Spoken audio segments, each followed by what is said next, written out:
জঙ্গিপুর সাংগঠনিক জেলা তৃণমূল যুব কংগ্রেসের নির্দেশে এবং নবগ্রাম ব্লক তৃণমূল যুব কংগ্রেসের সভাপতি কামাল হোসেনের উদ্যোগে বিজেপি, সিপিআইএম ও কংগ্রেসের অপপ্রচার এবং ওয়াকফ বিলের প্রতিবাদে এক বিশাল যুব সমাবেশ অনুষ্ঠিত হল নবগ্রামের পলসন্ডা সিধু কানু মঞ্চে। বুধবার বিকেলে এই সমাবেশে জনতার উপচে পড়া ভিড় ছিল চোখে পড়ার মতো। কর্মী সমর্থকদের উপস্থিতিতে ভরে ওঠে সভাস্থল। সেখানে উপস্থিত ছিলেন নবগ্রাম বিধানসভার বিধায়ক কানাই চন্দ্র মণ্ডল, জঙ্গিপুর সাংগঠনিক জেলা তৃণমূল যুব কংগ্রেসের সভাপতি কামাল হোসেন, রাজ্য ছাত্র পরিষদের যুব সহ সভাপতি সুদীপ রাহা, রাজ্য তৃণমূল যুব কংগ্রেসের সম্পাদিকা প্রিয়দর্শিনী ঘোষ এবং স্থানীয় ও জেলা নেতৃত্বের একাধিক বিশিষ্ট ব্যক্তিত্ব। সমাবেশে বক্তারা একযোগে বিজেপি, সিপিআইএম এবং কংগ্রেসের বিরুদ্ধে তীব্র সমালোচনা করেন। বিশেষত সম্প্রতি ওয়াকফ বিল নিয়ে বিরোধী শিবিরের অপপ্রচার এবং বিভ্রান্তি সৃষ্টির চেষ্টার বিরুদ্ধে তৃণমূল যুব কংগ্রেসের দৃঢ় অবস্থানের কথা তুলে ধরা হয় এখানে।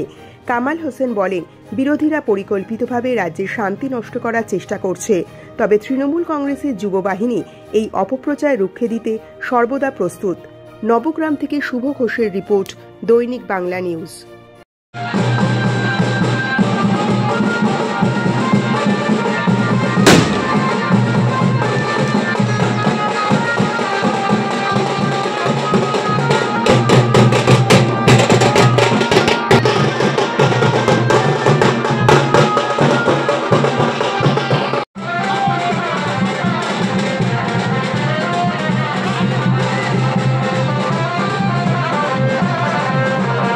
আমাদের জঙ্গিপুর সাংগঠনিক জেলার বুদ্ধিজীবী মঞ্চের সভাপতি আমার ভাই জহিরুদ্দিন বিশ্বাস, জহিরুদ্দিন ইসলাম, এ থেকে শুরু করে আমাদের অনেক পুরনো দিনের সৈনিক আবুল হাসনাত মহাশয় থেকে শুরু করে বিশিষ্ট সমাজসেবী অরূপদা রয়েছেন।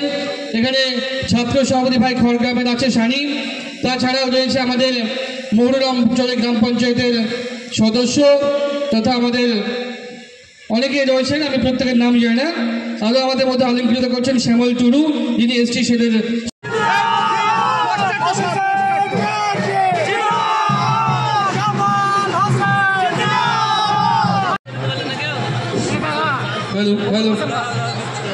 আচ্ছা, সকলকে অসংখ্য ধন্যবাদ।